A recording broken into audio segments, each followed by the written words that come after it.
네. 우리는 이제 읽어가면서 열어가는 비밀의 문 요한계시록 15장에 들어왔습니다. 15장부터는 또 지금까지는 전혀 다른 이 부분들에 대한 이야기가 이 안에 들어있죠. 오늘 저는 15장을 여러분과 같이 읽으면서 정말 이 특별한 이 주제가 됩니다. 특별한 주제인데, 예를 들면 하나님의 진노하십니다. 그런데 사랑의 진노다. 이런 표현. 또 우리의 믿음이 무엇인가? 여러분, 믿음이라고 하는 것은 히브리서 11장에 말씀하신 것처럼 바라는 것들의 실상이요 보이지 않는 것들의 증거라 그러게 돼 있어요. 그 말을 다른 말로 바꾸면 미래를 현재에 살아가는 것입니다. 즉 말하자면 보상을 기다리는 삶이 아니라 그리스도인이란 지금 그 보상을 누리면서 사는 사람이 그리스도인이다. 보상이란 미래의 보상을 얘기하는 것이죠.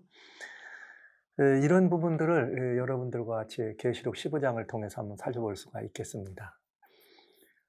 세상의 사람들은 하나님에 대해 이야기하고 또 예수님에 대해서 얘기하고 또 그리스도인들 역시 하나님에 관한 이해에 대해서 대벌해서 하나님에 대한 이해에 두 이해가 있어요. 대벌해서. 첫째는 뭐냐? 하나님은 사랑의 하나님이라 그러면 다 좋아하십니다. 그냥 사랑의 하나님, 사랑의 하나님. 그러니까 사랑의 하나님은 공의 하나님이다 그러면 별로 안 좋아해요. 그리스도인도 공의 하나님 그러면 별로 안 좋아해요. 근데 이제 어떤 사람들이 공의 하나님이다 그러면 좋아하느냐면 억울한 일을 겪은 사람들.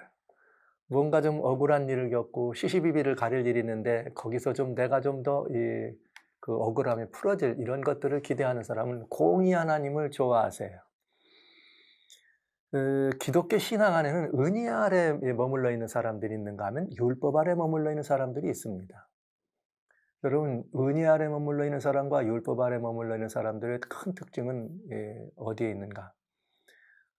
이것이 꼭 반드시 그런 것은 아니지만 은혜 아래 있다고 하는 사람은 하나님은 사랑이시다 이렇게 표현하길 좋아해요. 법 아래 있는 사람들은 하나님은 공의 하나님이다 이렇게 말하기를 좋아하죠. 물론 성경과 복음과 신앙의 이해 정도에 따라서 사랑의 하나님이라고 하는 것이 공의가 없다는 말 아니고 공의 하나님을 더 이렇게 마음에 깊이 두고 있다고 하는 것이 사랑이 없다는 뜻은 아닙니다. 하나님의 사랑과 공의는 항상 함께 가는 수레 바퀴지만 그래서 사람들의 선호가 그렇다는 이야기죠. 이 말씀을 드리면서 계시록 15장을 한번 읽어보도록 하겠습니다. 이제 하나님의 그 공의와 하나님의 사랑이 어떻게 이 안에서 표현되는지를 한번 살펴볼 수 있겠습니다. 15장 1절에 또 하나의 크고 이상한 다른 이적을 보는데 일곱 천사가 일곱째 대접을 가진 일곱 천사가 나오는 거예요.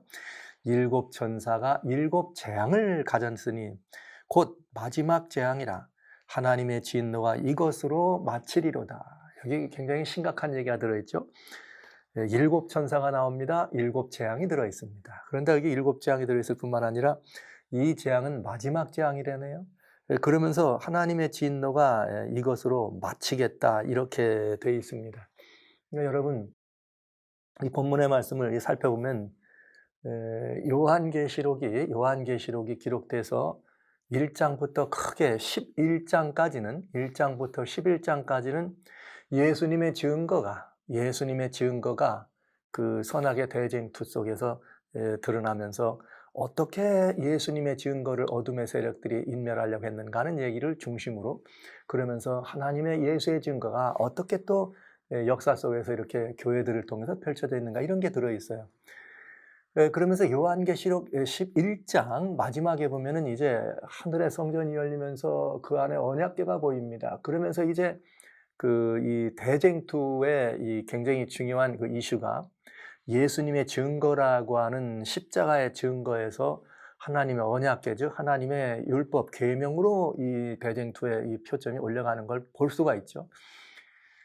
그러면서 요한계시록 12장에서 마치 이 우주 역사의 대계를 설명해 주면서 이제는 드디어 마지막을 향해서 이 하나님의 이 구속의 역사의 마지막이 펼쳐지는 그 장면을 12장에서 이 설명해 주면서 마지막 장면을 12장 17절에 용과 하나님의 백성들과의 싸움으로 설명합니다. 그래서 용이 이 하나님의 여자의 남은 자손이라고 말하는 하나님의 백성을 대적할 때 요한계시록 13장은 그 용이 어떻게 이 하나님을 대적하는지를 설명한 것이고, 요한계시록 14장은 하나님의 은혜 아래 머물러 있는 하나님의 사람들이 어떻게 정말 이마에 그 하나님의 이름과, 즉 아버지 하나님의 이름과 어린 양의 이름이 기록된 모습으로 용과 대적하는가, 이 부분이 들어있어요. 그러면 여러분, 대적하고 서로 싸워서 서로 복음으로 이 어둠을 물리치고 어둠은 또 이렇게 짐승의 우상으로 이 하나님 백성들을 인멸하려고 할 때 그걸로 역사가 끝나는 거 아니겠죠? 지속적인 싸움으로만. 아니죠. 반드시 뭐가 있겠어요? 그런 모든 역사에 결말이 있다. 그러니까 요한계시록 15장은 복음의 결말입니다. 요한계시록 15장은 드디어 선악의 싸움의 결말입니다. 이것이 요한계시록 15장이 끝난다는 것이 아니고 15장부터는 그 결말이 시작된다 이거죠. 그러니까 하나님께서는 이 복음에 대해서 복음이 어떻게 이길 것인가를 보여주신 그 이겨가는 과정의 이김의 이 장면이 15장부터 기록되는 것이고, 어떻게 어둠의 역사가 맞춰지고 어둠의 역사가 끝장나는가, 하나님의 이 정말 이 진노의 이 모습 속에서 어둠이 망함을 하는가 하는 그것이 15장부터 시작된다는 얘기입니다. 자, 여러분, 그러니까 하나님의 사랑의 하나님의 오래 참으신 하나님, 그 오래 참으시는 하나님의 그 사랑이 결국은 오래 참으시는 하나님의 사랑이 이제 더 이상은 이제 그 참으시는 하나님으로만 계신 것이 아니라 그 참음의 결말이 뭐예요? 하나님의 그 진노로 그 모든 것들을 심판하시는 거죠. 그래서 15장부터는 이제 이 심판의 장면이 시작되는 종말적 심판이에요. 심판이라고 하는 것은 늘 현세적에도 있어 왔지만은 모든 것들의 역사의 마지막 경점에 달하는 종말적 심판이 여기 15장부터 시작된다고 하는 이야기인 것입니다. 자, 여러분 아시는 것처럼 이 하나님의 심판이나 또 하는 그 진노라고 하는 이 말은 죄가 들어옴으로부터 시작된 것입니다. 죄가 이 땅에 지구상에 들어오지 않았다면 심판은 있을 이유가 없죠. 진노란 하나님의 진노가 있을 이유가 없죠. 사랑의 하나님께서. 그러니까 여기에 그런 이 진노가 시작되고 심판이 시작되는 그 장면이 종말적으로 마지막으로 최후로 오래 참으시던 하나님의 그 모든 것이 끝나는 사건이 15장이 시작되면서, 여기 무슨 말이 있는가? 재앙이 있는데 하나님의 진노가 이것으로 마친다 돼 있어요. 그러니까 말하자면 하나님의 진노가 마친다고 하는 이 말은 곧 진노는 죄로부터 시작된 것이기 때문에 죄의 역사가 결말이 온다, 이런 뜻이죠. 그러니까 진노가 마쳐지는 것은 곧 뭐가 끝나는 거예요? 죄의 역사가 끝나는 거다. 그러니까 이 말씀은 하나님의 심판이 있다, 재앙이 있다, 이런 말씀을 들으면 왜 전 그리스도인들이 심판이란 말하면 이렇게 싫어하려고, 그리고 왜 예수님을 아는 사람들이 그 심판이라고 하는 말을 기피하려고 하는지 잘 모르겠어요. 그러나 여러분, 하나님의 심판은, 그 하나님께서 말씀하신 그 심판은 사랑의 또 다른 이름입니다. 하나님의 심판은 완전한 우리가 생각하는 것처럼 그냥 무슨 뭐 인간들이 말하는 시시빌비의 어떤 것들을 가려가지고 그냥 벌 주는 이런 그런 의미보다는 하나님의 심판은 사랑의 또 다른 이름이다. 복음에 그래서 심판은 항상 포함되는 것이에요.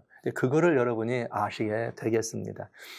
이제 이 죄의 역사를 마감하는 것이다, 진노가 끝난다면. 그런데 그 죄의 역사를 마감하는 일을 시작하면서 첫 번째 내려지는 것이 무엇인가? 7 재앙이다. 그러니 여기 내려지는 그 재앙이라고 하는 마지막 그 재앙은 얼마나 혹독한 재앙이 되겠습니까? 여러분 아시는 것처럼 요한계시록은 요한에게 7 교회에게 보내는 편지로 시작합니다. 7 교회에게. 그러면서 7 교회에 보내는 기별이 맞춰지면은 그 7 교회를 향해서 하나님이 주시는 놀라운 하늘에서부터 시작된 새 노래죠. 복음입니다. 영원한 복음, 생명의 복음이 펼쳐지는 과정을 일곱 인을 통해서 우리들에게 보여줬습니다. 그럼 이제 일곱 인이 이렇게 우리들에게 보여주면서 이 복음을 영접하는 것이 아니라 복음을 또 거절한 이들에게는 현세적으로도 그들에게 내려지는 그 현세적 그런 이 복음의 축복에서 이탈되는 사람들이 받는 현세적 심판이죠. 주님이 말씀하신 것처럼 나를 믿는 자는 영원히 산다. 요한복음 3장 16절. 그러나 하나님께서 3장 17, 18절에 말씀하시기를 나를 믿지 않는 자는 이미 심판을 어떻게 했느니라 받았느니라. 그러니까 이 말은 무슨 말인가 하면 하나님이 마련하신 축복에서 이탈되는 것이 뭐예요? 심판이. 그것처럼 일곱 나팔은 마지막 일곱째 나팔이 최종적인 종말의 하나님의 그런 심판을 의미하기 이전에 역사 속에서 그때그때마다 하나님의 복음을 거절한 그 결과로 말미암아 우리가 겪을 수밖에 없었던 축복에서 대해 이탈하는 하나님의 심판들의 경험이 있는 것이죠. 그러면서 일곱 나팔이 이렇게 부르면서 일곱째 나팔이 불려집니다. 그럼 이제 마지막 시대를 시작되는 것을 의미하죠. 그러면 일곱째 나팔이 불려질 때에 그 나팔이 불려지면서 누가 탄생하게 되느냐? 일곱 번째 시대에 등장했던 일곱 번째 교회가 등장하고요. 성경은 그들을 여자의 남은 자손이라 한 것이죠. 그래서 일곱 번째 시대의 교회가 탄생하면서 그 교회를 통해서 하나님의 은혜의 역사가 전달이 되겠습니다. 근데 하나님의 복음에 얘기했던 일곱 인은 마지막 일 번째 인이 떨어지기 전에는 예수님의 재림으로 말미암아 일곱 번째 인은 예수님의 재림으로 말미암아 이루어지는 영접한 자에게는 상이요 거절한 자에게는 심판이라고 하는 이것이 딱 구분되면서 드디어 모든 계시록의 일곱 수는 맞춰지기를 어디서 맞춰지는가? 일곱 나팔이 끝날 때 일곱 번째 시대의 교회가 열리면서 일곱 번째 인에 나와 있는 예수님 재림을 준비하는 사람들의 이야기가 들어있고 그 마지막 예수님 재림 직전에 있을 일곱 재앙이 이렇게 떨어지면서 일곱 재앙이 떨어지면서 교한 계시록의 이 심판의 결말이 이렇게 진행되는 것을 우리는 보게 됩니다. 자, 여러분 여기에 지금까지 여러분 보신 것처럼 이런 그 용과 여자의 남은 자손과의 전쟁이 계속되는 것이 아니라 어느 시점인가는 이것이 마감하게 된다는 것. 그 마감한다고 하는 것, 그럴 때 마감할 때는 이 세상에는 오로지 누구만 남게 될까요? 이 세상에는 오로지 두 부류의 사람만 남게 됩니다. 하나는 누구인가? 요한계시록 13장에 짐승과 짐승에게 경배하게 할 때 그것을 경배함으로 말미암아 건전하게 살아있는 사람과 그것을 거절함으로 말미암아 하나님 편에 끝까지 있겠다고 짐승의 우상에게 경배하지 않고 짐승의 뼈를 받지 않은 그 사람들에게는 뭐가 있는 거예요? 그야말로 죽기까지 이 고통스러운 그런 순간들을 임하게 하는 일이 있게 되는 것입니다. 자, 이렇게 해서 사단을 경배하는 사람들은 안전하고 하나님을 경배하는 사람들에게는 환난이 말할 수 없는 환난이 그야말로 개국일에 없던 환난이 임한다고 치면 그것으로 끝난다면 그 문제가 되지 않겠어요? 사람들이나 혹은 다른 모든 존재들은 그럴 것입니다. 아니 도대체 하나님은 계시기나 한 거야? 하나님이 계시다면 어떻게 이렇게 하나님을 믿고 따르는 사람들이 이런 고난 속에 끝까지 있을 거야? 이 문제에 대한 답이 필요하지 않겠습니까? 이제 그 문제에 대한 답이 무엇인가? 바로 여기 계시록 15장이 바로 그 답인 것입니다. 여기 뭐가요? 이렇게 이 진노, 하나님의 진노가 임한다고 하는 이 말씀이 그래서 여기 기록되고 이렇게 상징이 된 것이죠. 여러분, 하나님은 한 번도 사람을 떠나본 적이 없어요. 사람이 하나님을 버렸죠. 비록 사람이 죄 가운데 빠져서 죄를 범했을지라도 하나님은 그 사람을 사랑하셨습니다. 죄를 사랑하시는 것이 아니에요. 그 사람을 사랑하신 거죠. 근데 그 사람의 심령 속에 뭐가 머문 거예요? 죄가 머문 거죠. 그러면 이제 모든 인류가 다 그렇게 계시록 13장에 나오는 짐승에게 돌아가는 그런 상황이 벌어졌을 때 이제 사람들이 다 누구를 선택한 것이에요? 하나님이 아니라 사단을 선택한 것일 때 그러면 하나님께서는 그냥 가만히 계시는가? 아니다. 마지막까지 하나님이 그들을 향해 뭐가 필요하다?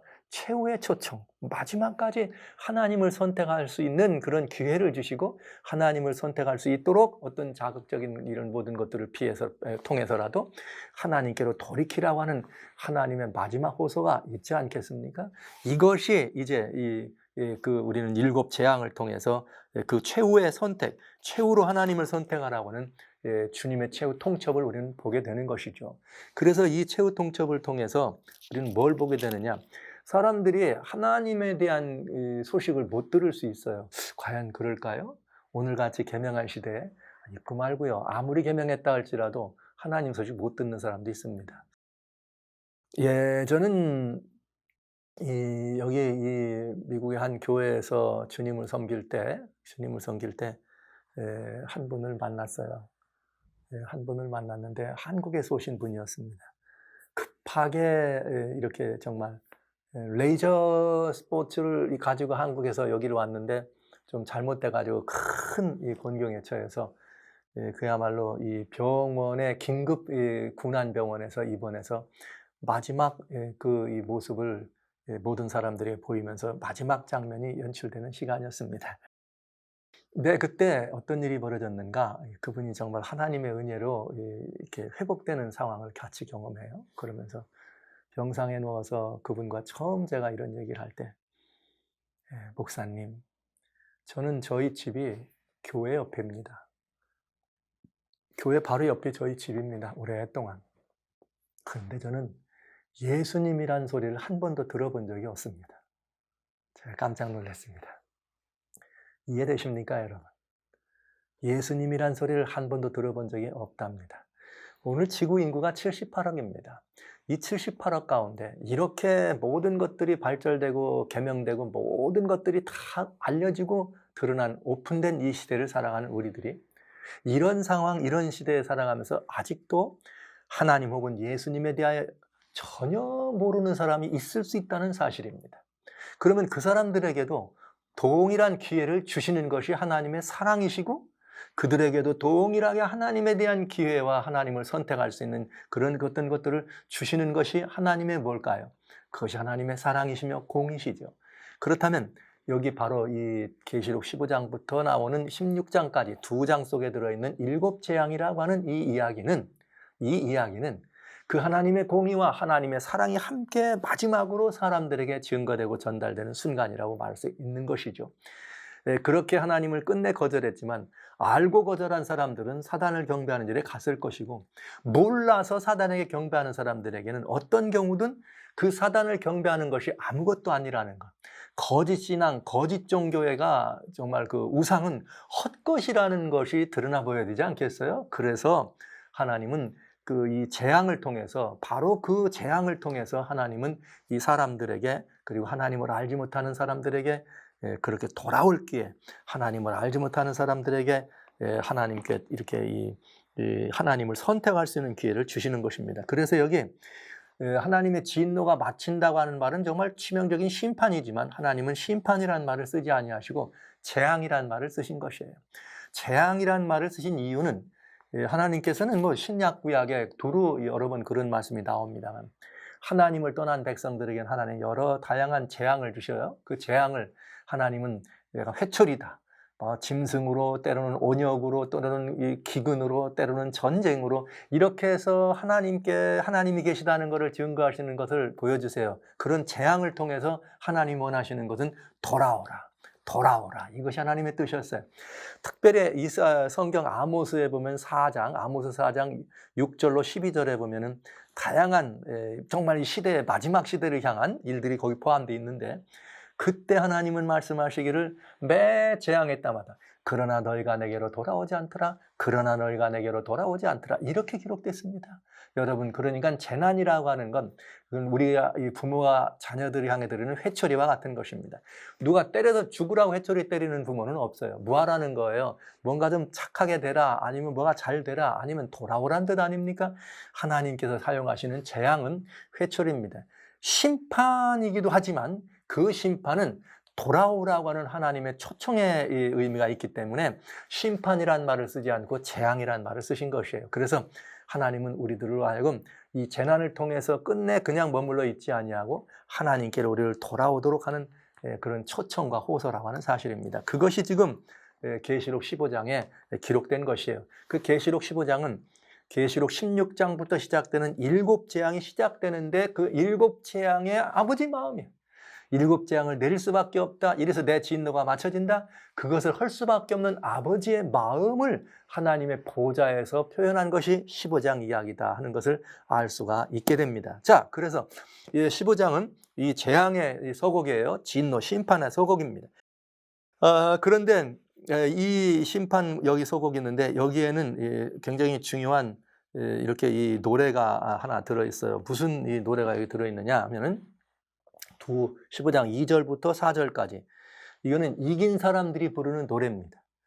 이긴 사람들이 부르는 노래가 들어있고요. 그 다음에 15장 5절부터 8절까지는 하나님의 정말 진노라고는 표현되어 있지만은 하나님의 진노, 그것이 사랑이란 또 다른 이름으로 사랑의 진노란 표현으로 우리가 볼 수 있는 부분이 있겠네요. 자, 그러면 먼저 승리한 사람들의 노래가 무언가를 한번 불러보는 게 좋겠습니다. 2절에 이렇게 되어 있어요.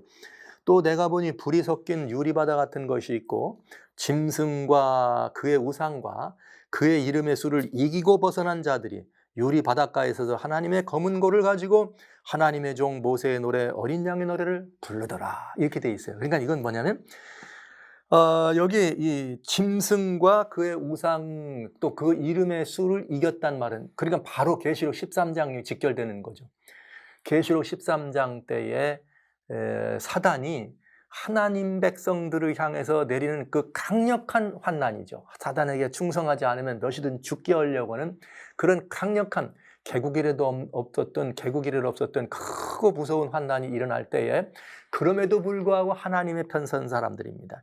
그럼에도 불구하고 하나님 편에 섰던 사람들입니다. 여러분, 사실 이 환난, 마지막 시대에 겪는 그 환난에 대해서 저는 이제 예언의 파노라마를 통해 여러분과 나누게 되겠습니다만 여러분들이 상상하시는 것 상상을 할 수 없는 거 이게 상상 초월하는 환난입니다. 여러분 계시록 13장에 보면 뭐 사고 파는 일을 못하게 할 거다. 그러면 안 사고 안 팔면 되지 뭐 그냥 어디 뭐 내가 무슨 뭐 자급자족 하는 데 가가지고 살면 되지. 그렇게 단순할까요? 여러분 그럴까요? 우상에게 경배하자면 죽게 하더라. 우상 모르고 어디 저 가 있으면 괜찮지. 여러분 그렇게 단순할까요?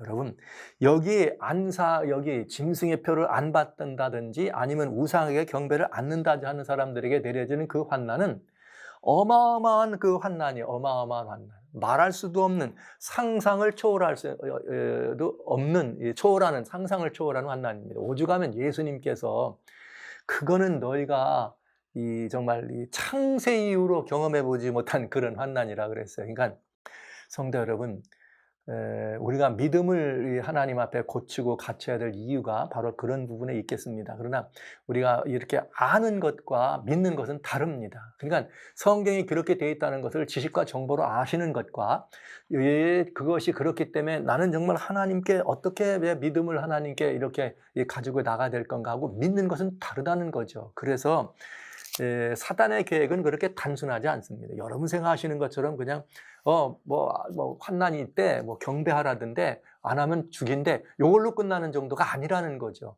굉장히 무시무시한 그런 상황에서 감당할 수 없는 우리 주님께서 그 시간을 단축하지 않으면 안 될 만큼 무시무시한 그런 상황인 것입니다. 오늘날 현대 세계에도 그런 일들은 종종 있어옵니다만 지난해 2019년 동안에 이 지구상에서 예수님을 믿는다는 이유로 개인적으로 혹은 국가적으로 그 사람들을 린치, 환난이 아니라 그냥 죽이는 그래서 이 순교한 사람의 숫자가 약 한 4,800명입니다. 적은 것 같죠? 대단히 많은 숫자죠. 왜? 4,800명은 실제로 그 일로 인한 생명을 놓이는 거지만은 그거에 유관된 얼마나 많은 사람들이 그 핍박과 환난 속에 고통받았겠어요. 근데 이런 일은 지금 국지적으로 여기저기서 있지만은 마지막 때 계시록 13장의 이야기는 글로벌 지구촌적으로 그런 일이 일어난다면 얼마나 많은 사람들이 그런 이 무시무시한 상황 속에 떨어지겠습니까? 그러니까 주님은 여기 말씀하십니다.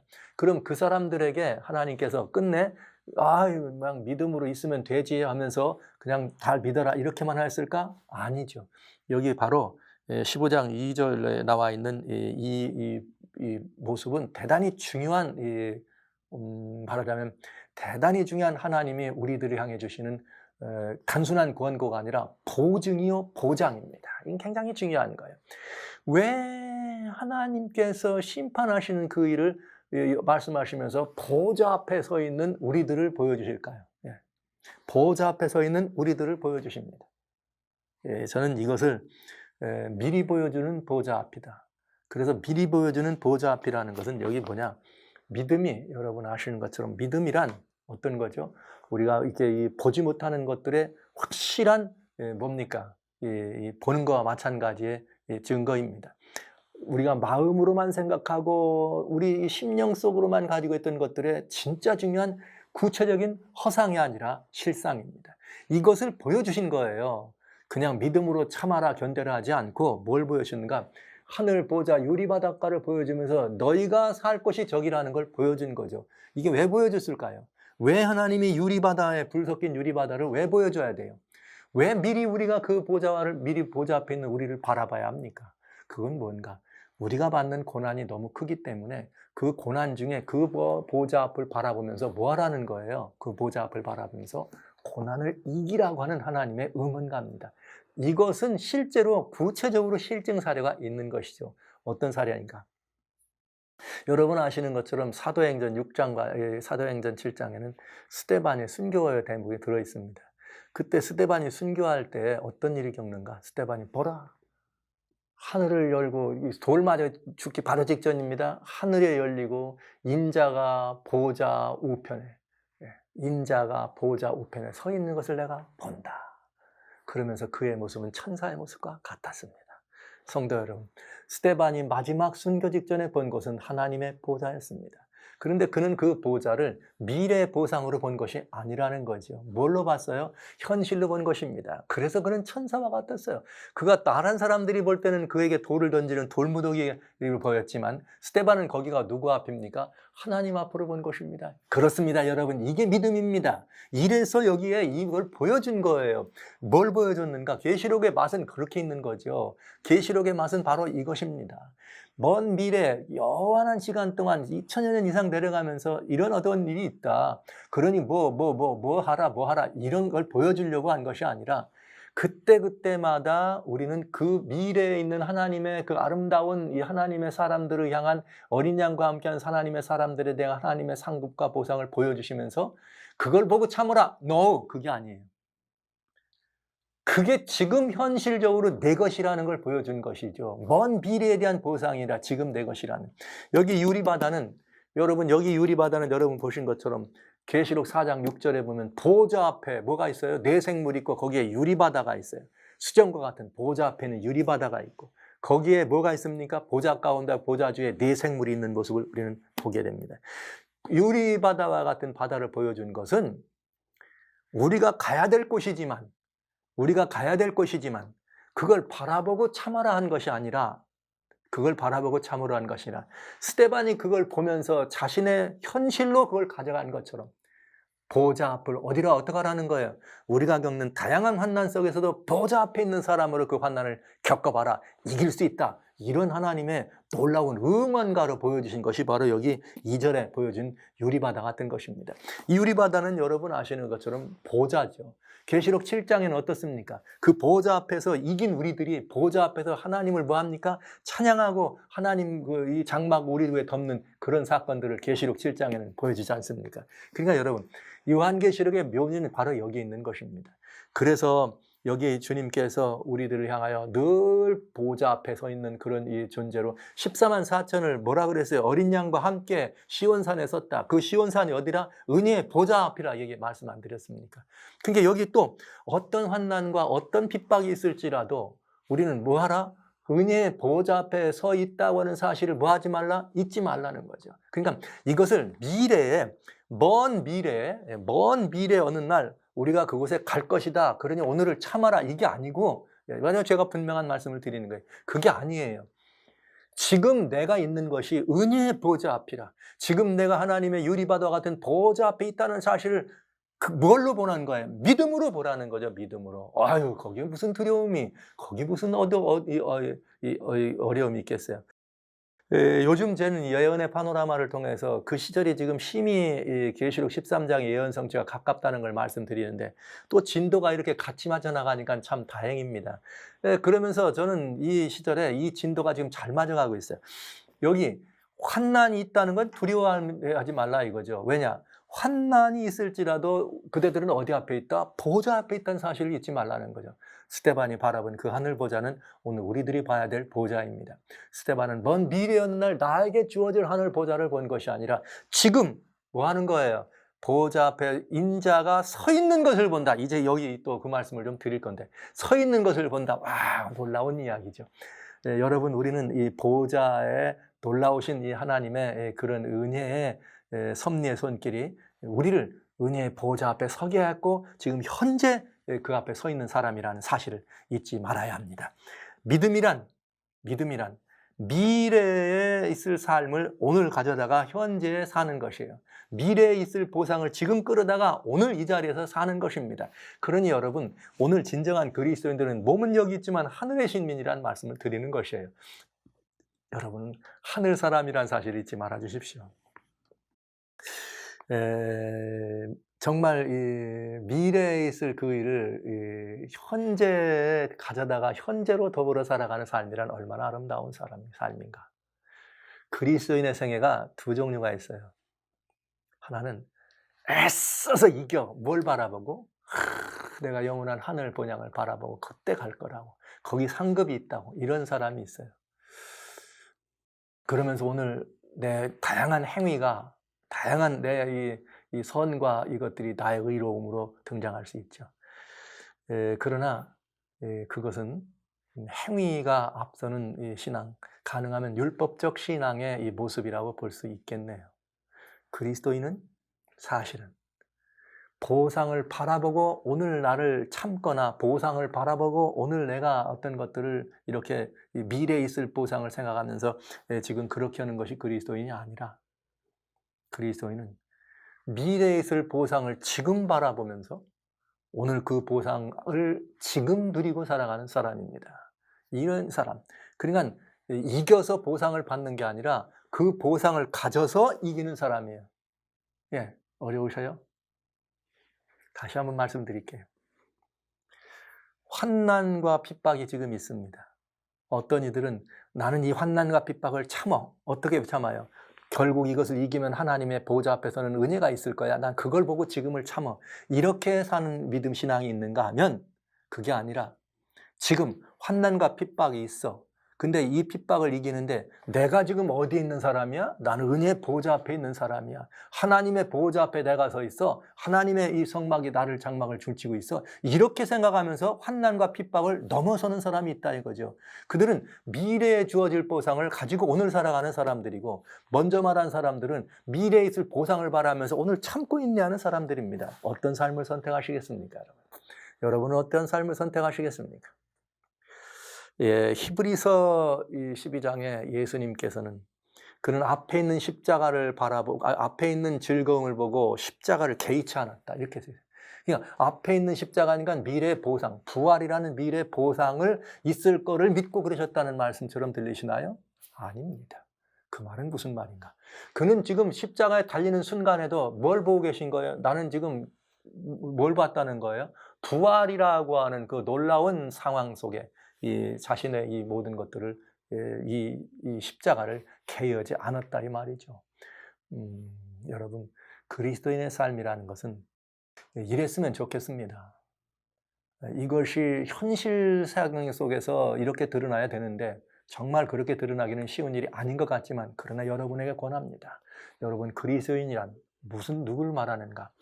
우리들이 미래에 있을 하나님의 주시는 상급, 하나님의 보상, 아니면 그런 어떤 영생이라고 하는 이것들을 미래를 바라보고 현실을 참고 인내하면서 그걸 잃어버리지 않으려고 애쓰는 사람들이 아니라, 하나님이 주신 그 모든 은혜의 상급은 미래의 것이 아니고 지금 현재의 것이라는 것이죠. 그래서 내가 지금 현재 영생도 얻은 사람으로 영생을 누리고 얻은 사람이 환난에 죽습니까? 안 죽죠. 그러니까 나는 영생의 사람으로서 하나님이 마련하신 상급을 이미 누리고 살아가는 삶이라. 이 상급을 누리기 때문에 환난과 고초가 와도 개의치 아니하고 뭐 할 수 있다? 이길 수 있다는 거죠. 두 부류의 삶이 있다는 사실을 기억해 주시기 바랍니다. 여러분, 믿음이 바로 그것입니다. 왜 믿음이라는 것이 보이지 않는 것, 바라는 것들의 실상이요 증거인가? 그것이 그런 이유는 먼 미래의 것, 멀리 있는 것들이 아니라 바로 그것을 내 현실로 가져다 쓸 수 있는 것이기 때문에 믿음이라는 말을 쓸 수 있게 되는 것입니다.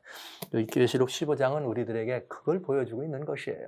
하나님의 보좌 앞에서 우리가 그 짐승의 표와 짐승보다 이긴 사람들이 승리하고 그 앞에 서 있더라 보여주잖아요. 그건 뭔데? 지금 봤는데 보세요. 미리 이길 것이다, 거기 서 있을 것이다 라고 안 하고 지금 요한이 뭐 하고 있습니까? 내가 지금 보니 그건 현실이었습니다. 현재였습니다. 성도 여러분, 믿음을 활용하시기 바랍니다.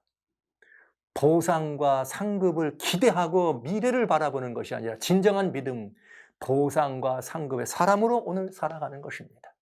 그래서 내게 주어진 어떤 현실도 이길 수 있는 담대함과 이길 수 있는 능력이 나에게 임한다는 사실을 믿어주시기 바랍니다. 그런 사람들이 부르는 노래가 뭐였는가? 모세의 노래, 어린 양의 노래였습니다. 여기 모세의 노래, 어린 양의 노래입니다. 주 하나님 곧 전능하신 이시여 하시는 일이 크고 기이하시도다. 만국의 왕이시여 주의 길이 의롭고 참되시도다. 주와 주의 이름을 두려워하지 아니하며 영화롭게 하지 않겠습니까? 오직 주만 거룩하시니이다. 주의 의로우신 일이 나타났음에 만국이 와서 주께 경배하리이다. 할렐루야. 여기에 이 모세와 어린 양의 노래는 이미 요한계시록에서 이 노래가 무슨 노래냐면 사실은 새 노래라 그랬어요. 요한계시록 5장 여기 9절로 10절 주님 말씀하시기를 새 노래를 부르는데 우리 주님이 우리를 피로 사가지고 하나님께 드려서 우리가 이 제사장으로 삼아주시고 말이죠. 우리가 영생의 사람, 제사장의 사람이 돼가지고 이 땅에서 하나님의 왕노릇. 네, 이게 새 노래예요. 그런데 계속 안 부르는 거죠. 그런데 이것을 내 생물이 불러주는 노래를 우리가 듣고 이것을 땅에서 실천하고 자기 것으로 누리고 유업으로 누리고 살아가는 사람들이 있었습니다. 그들이 그렇게 살았기 때문에 하늘에서도 그 노래를 부를 수 있는 거예요. 그래서 이 모세와 어린 양의 노래는 다른 말로 표현하면 경험의 노래예요. 그 경험 속에 뭐가 들어있느냐? 경험 속에 구원의 경험이. 하나님의 은혜를 가지고 이 사망의 생명으로 옮겨진 구원의 경험이, 그 경험 속에 무슨 경험이? 구원의 경험만이 아니라 승리한 경험이, 그 경험 속에 구원의 경험과 승리한 경험이 함께 포함되어 있는 모세의 노와 어린 양의 노래다. 자, 무엇 때문에 우리는 이렇게 하는가? 우리에게 이렇게 하신 그분이 누구냐? 그는 여기 이렇게 되어 있어요. 전능하신 이시여 하시는 일이 뭐예요? 크고 기이하도다. 하나님의 절대 주권자인 것을 설명해 주고 있는 것입니다. 하나님이 모든 것을 행하시는 분, 하나님이 모든 것을 이루시는 분입니다. 전능하신 분이십니다. 절대 주권자가 여기 들어있습니다. 그러면서 또 뭐가 나오는 거예요? 만국의 왕이여 주의 길이 의로우시도다. 하나님의 의는 어디 드러났는가? 로마서 3장 25절에 죽을 수밖에 없는 우리들, 죽어 마땅한 죄인들을 용서하시는 것이 하나님의 의예요. 근데 그냥 용서하시는 것이 아니라 용서하고 그 모든 지은 죄들을 간과하셔서 죄가 한 번도 안 지은 사람인 것처럼, 한 번도 죄가 없는 것처럼 그들을 어떻게 하는 것? 완전히 정말 해방시켜 주시는 이것이 하나님의 의예요. 그러면 여러분, 여기 주의 길로 의롭고 참되다는 말은 무슨 하나님이에요? 구속의 주님이시란 말 아닙니까? 우리 인간을 온전히 구속해 주의 길이 의롭고 참되시도다. 그러니 하나님의 의와 참은 어디서 나타나는가? 예수님의 십자가에서 드러난 것입니다. 그러니까 여기 우리 하나님은 전대 주권의 하나님이시여 또 뭐예요? 우리 모든 완전한 그 주권으로 우리를 구속하신 하나님이십니다. 그러면 우리를 구속하신 하나님이란 무슨 하나님이에요? 사랑이신 하나님이란 말이죠. 그래서 누가 주의 이름을 두려워하지 않습니까? 영화롭게 하지 않겠습니까? 절대 주권적인 은사를 가지신 절대 신성의 하나님 앞에 우리는 모든 영광을 돌려야 합니다. 왜냐하면 그 하나님이 모든 만물의 주권자이실 뿐만 아니라 우리의 구속의 주권자이시고, 주권자라고 하는 말은 반드시 뭐가 포함되는가? 거기 사랑으로 모든 것들을 구속하신 이야기만 아니라 이 모든 것들을 심판하신 분도 주권자세요. 그래서 여기 뭐라고 나왔는가 하면은 주님께서 왕국의 왕이시여. 왕은 여러분, 왕은 이 성경상 왕은 모든 것들을 다스리는 분이죠. 다스리는다고는 그 의미는 또 항상 뭐가 있냐면 심판하신다는 뜻이 들어있는 거예요. 그래서 솔로몬 임금에 대한 이야기를 할 때 맨 처음에 뭐부터 얘기합니까? 심판부터 얘기하잖아요. 그러니까 하나님은 절대 주권 모든 만물의 주인이시면서 이 범죄졌던 우리들을 살리신 구속의 주인이시면서 또 구속의 주이신 뿐만 아니라 그는 우리 모든 이 선과 악을 분별하면서 우리의 사랑과 공의로 결국은 뭘 하시는 거예요? 만국을 이 왕이 되셔서 모든 이 의로우신 심판장으로도 하나님은 등극하신 것이죠. 그래서 등극이 아니라 원래 존재하신 것이죠. 그래서 우리 모두가 할 수 있는 일은 뭐냐? 오라 만국이 주님께 경배하리라. 이 만국이 주님께 경배한다는 말 굉장히 중요한 말입니다. 여러분, 만국이라고 하니까 그냥 나라들만 생각하시는데 여러분, 우리 주님의 알려진 기도문을 완송할 때 주의 나라에 임하옵시며, 여기 말한 나라가 누구예요? 어디에 임하시는 거예요? 여러분, 이거는 성도 한 사람 한 사람을 하나님이 나라로 불러주시는 것입니다. 여기에 이 주님께서는 우리들에게 그래서 우리는 다 어떤 사람이냐? 왕 같은 제사장입니다. 한 나라에는 왕이 둘이 아니잖아요. 내가 무엇이기 때문에 내가 하나님의 성전이 있고 내 안에 하나님의 성전이 이루어졌고 내가 제사장이고 왕 같은 제사장이란 말은 내가 뭐라는 거예요? 나라이기 때문에. 그래 너희는 거룩한 족속이여 착하신 족속이여 거룩한 나라여 왕 같은 제사장이 되는 것이에요. 그러니까 여러분, 우리들이 만국이 주님께 경배한다는 말은 예수님을 믿음으로 영접한 그런 하나님의 신민들이 그 심령 속에 하나님의 성전이 이룬 사람들이 각자 하나님의 나라들이죠. 이 나라들이 왕 같은 제사장들이 하나님 앞에 뭐하리라? 경배하리라. 할렐루야. 절대 주권을 위하여 영광 돌리고 하나님의 구속의 주권을 향하여 영광 돌리면 하나님의 사랑과 공의가 함께 드러나는, 여기에 절대 주권 속에는 사랑과 공의가 같이 들어있는 주권이니까요. 그런 하나님을 찬양하고 경배하는 것은 모든 그리스도인들의 아름다운 이 덕목이 되겠습니다. 이제 여기 오늘 여기 이 말씀 속에 나와 있는 것은 믿음이란 우리가 보좌를 바라보는데 그 앞에서 하나님을 찬양하고 영광을 돌리는 그 이유의 믿음이란 바라보는 것들, 보이지 않는 것들을 바라보는 것, 또 우리가 기대하는 것들의 실상이요 증거라. 이것을 미래의 어떤 순간에 내게 가져다 주실 하나님의 선물로 사용하는 것이 아니라 바로 지금 이 보상이 아니라 이 상급이 아니라 지금 하나님과 함께 누리는 영광으로 쓰는 사람들이 바로 이 승리하는 노래, 경험의 노래죠. 구속의 노래, 경험의 노래입니다. 이 노래를 부를 수 있다는 것을 하나님께서 우리들에게 이 계시록을 통해서 보여주신 것입니다. 성도 여러분, 놀라운 하나님의 은혜입니다. 참 놀라우신 하나님의 사랑일 수밖에 없는 이 복된 이야기고요. 계시록의 기록 자체가 이렇게 절묘합니다. 현시적 계시면서 수평적, 미래에 대한 것까지 말씀하시면서 미래에 대한 역사적 맥락 속에 수평적으로 진행되는 과정만이 아니라 바로 현실 지금 내게 말씀하신 그 하나님의 은혜를 가르쳐주는 것이 요한계시록.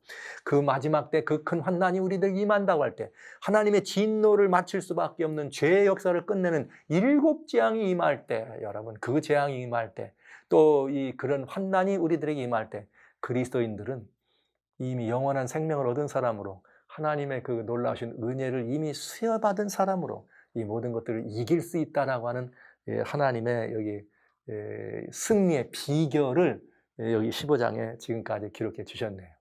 자, 이게 굉장히 아름다운 이야기죠. 믿음의 노래, 여기 승리한 사람들이 부르는 노래를 지금 보았습니다. 자, 그럼 이제 저는 하나님의 사랑의 진노가 뭔가, 사랑의 진노를 한번 여러분들에게 함께 보도록 하겠습니다. 사랑의 진노란 무엇일까?